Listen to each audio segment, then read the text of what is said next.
मोंजैरो injection, wait कम करने का नया हल या एक वक्ती सहारा। अस्सलामुअलैकुम friends and welcome back to our channel. Friends, क्या आपने कभी मोंजैरो इंजेक्शन के बारे में सुना है? आजकल ये इंजेक्शन वज़न कम करने के ख्वाहिशमंद अफराद के दरमियान तेज़ी से मकबूल हो रहा है। लेकिन सवाल ये है कि क्या ये वाकई ही एक मुस्तकिल हल है या सिर्फ एक वक्ती सहारा? ये तमाम पॉइंट्स हम डिस्कस करने वाले हैं अपनी आज की वीडियो में। लेकिन वीडियो का बाकायदा आगाज़ करने से पहले मेरी हमेशा की तरह आपसे यही रिक्वेस्ट है कि अगर आपने अभी तक हमारे चैनल को सब्सक्राइब नहीं किया तो काइंडली जल्दी से सब्सक्राइब कर लें और बेल आइकन के नोटिफिकेशन को हिट करना ना भूलें, ताकि हमारी आने वाली फर्दर रिसर्च बेस्ड और इन्फॉर्मेटिव वीडियो सबसे पहले आप तक पहुँचे। तो फ्रेंड्स, वीडियो का आगाज़ करते हैं एक वाक़े के साथ, जो कि शुरू होता है सिमोन, जो कि एक माँ और एक पेशावर खातून है। तकरीबन 1 साल से मोंजैरो जैसे वज़न कम करने वाले इंजेक्शंस को इस्तेमाल कर रही हैं। उनका ये कहना है कि ये इंजेक्शन वो कर गया जो बरसों की डाइटिंग ना कर सकी। वो बताती हैं कि खाने की ख्वाहिश कभी उन पर इस कदर हावी हो जाती थी कि वो खुद पर ज़्यादा देर काबू नहीं रख पाती थीं। वो हर तरह की डाइट जैसे कि Atkins, SlimFast, meal replacement shakes और दीगर भी आजमाती रहीं, लेकिन कोई भी उन्हें लॉन्ग लास्टिंग और इफेक्टिव रिजल्ट्स प्रोवाइड ना कर सके। अब एक वक्त ऐसा आया जब सिमोन ने वेट वॉचर्स प्रोग्राम अडॉप्ट किया, जहां खाने को पॉइंट्स में नापा जाता है।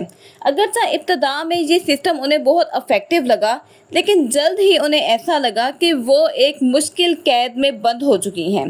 रोज़मर्रा के खुराक को पॉइंट्स में गिनना उनके फितरी तर्ज ज़िंदगी से बहुत ज़्यादा दूर था।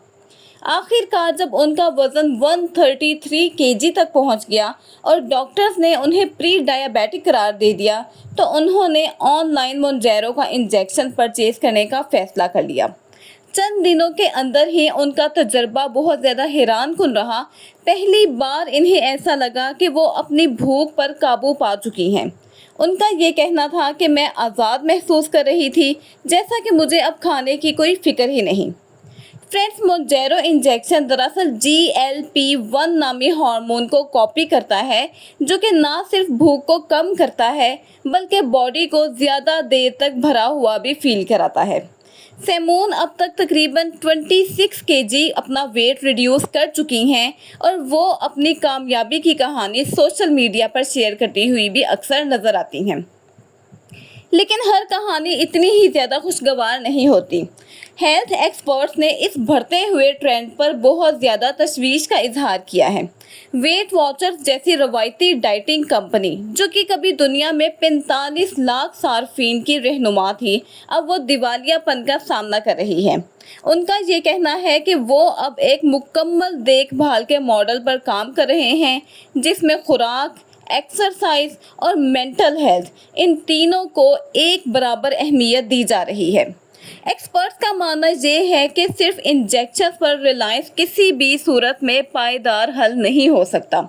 National centre for eating disorder के डायरेक्टर के मुताबिक, अगर वज़न बढ़ने की जो असल वजह है, जैसे कि जज्बाती तौर पर खाना या खुद से बेजारी को अगर नहीं समझा जाएगा, तो कोई भी दवा ज़्यादा देर तक इफेक्टिव नहीं रह सकती है। डॉक्टर्स का ये भी कहना है कि वज़न कम करना सिर्फ कैलोरीज घटाने या खाने पर कंट्रोल करने का नाम नहीं, बल्कि ये एक जामिया रवैये और एक लाइफस्टाइल की तब्दीली का नाम है। इसमें नींद, जज्बाती फलाह, बॉडी फिटनेस और सेल्फ कॉन्फिडेंस जैसे अवामिल शामिल होते हैं। अब जहां कुछ लोग इंजेक्शन से तेज़ी से वज़न कम करने की कोशिश कर रहे हैं, वहीं पर कुछ लोग अब भी बी-वीर जैसे मुकामी स्पोर्ट प्रोग्राम्स में शिरकत करते हैं, जहां जज्बाती हमायत, हकीकी मशवरे और लोगों के तजर्बात से सीखने का बहुत अच्छा मौका मिलता है। बी-वीर की बानी लिंडा कहती हैं कि मैं लोगों को ग़िज़ाइयत के बारे में सिखाती हूँ, ना कि मैं उन्हें अपनी कोई प्रोडक्ट सेल करती हूँ। 38 साला कैथरीन ने भी बी-वीर के साथ काम किया, लेकिन शादी से पहले तेज़ी से वज़न कम करने के लिए उन्होंने भी मोंजैरो इंजेक्शन इस्तेमाल करना शुरू कर दिया। शुरू में उन्होंने 6 पाउंड वज़न कम किया, लेकिन उनका आधा वज़न वापस आ गया। وہ یہ کہتی ہیں کہ یہ سفر ہرگز آسان نہیں تھا اور شاید ایک انجیکشن اکیلا سب کچھ نہیں کر سکتا، لیکن سپورٹ سسٹم جیسا کہ بی ویڈ حقیقت میں بہت زیادہ فرق ڈالتے ہیں۔ تو فرینڈز، آخر میں مونجیرو جیسے انجیکشن بلا شبہ کچھ لوگوں کے لیے بہت زیادہ کارگر ثابت ہو رہے ہیں، لیکن وزن کم کرنے کا کوئی بھی جادوئی حل نہیں ہے۔ اس لیے ایک صحت مند جسم اور دماغ کے لیے balanced diet, regular physical exercise اور جذباتی شعور کو ساتھ لے کر چلنا ہی اصل کامیابی ہے۔ آپ اس بارے میں کیا کہتے ہیں؟ ہمیں کمنٹ سیکشن میں اپنی رائے دینا مت بھولیے گا۔ ہمیں اپنی دعاؤں میں یاد رکھیے گا۔ Stay happy, stay blessed. اللہ حافظ۔